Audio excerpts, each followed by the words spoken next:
Okay, so here's my top 10 list of fall maintenance tasks you should take care of at your house. So let's jump into it. Be sure to disconnect all hoses from the outside of your house.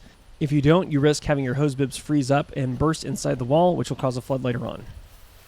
Prepare your gas-powered lawn equipment by treating the fuel with a fuel additive that'll prevent the gas from going bad over the long winter. Also, make sure your battery is topped up and fully charged. If you have a trickle charger, that's even better because it'll keep your battery topped off all winter long. Fall is a great time to also get rid of all the hazardous waste items in your house. Everything from paint to pesticides can be disposed of at your local facility. Change your furnace filter to get rid of all that dust and pollen that's built up over the summer. Also, a new furnace filter should help your furnace be its most efficient and should save you money in the long run. Speaking of the furnace, if you have a whole house humidifier, switch this over to the winter setting now. Be sure to test your smoke detectors, make sure they're functioning properly, and also change the batteries out at this time.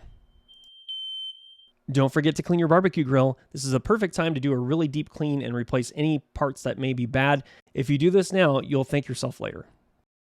If you have an in-ground sprinkler system, you want to make sure this is winterized before it starts to freeze. Clean out your gutters to prevent ice dams from forming this winter. These can ruin your roof.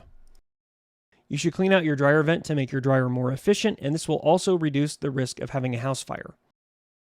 Now, if you really want to make sure your house is prepared for this winter, I've actually put together a more complete checklist. This is my fall maintenance checklist that has about 25 different items on it. So if you're interested in that, I'll leave a link in the description below where you can go and check that out.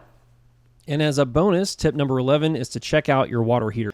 So you want to make sure to test the temperature pressure release valve and replace it if it's bad. Check the anode rod to make sure it's fine and replace that if necessary. Also, you want to drain out the tank and wash out any sediment that's built up over time. All these things will help your hot water tank last as long as possible. That's all for this video. If you like it, don't forget to hit the like button, subscribe to the channel, and I will see you in the next one.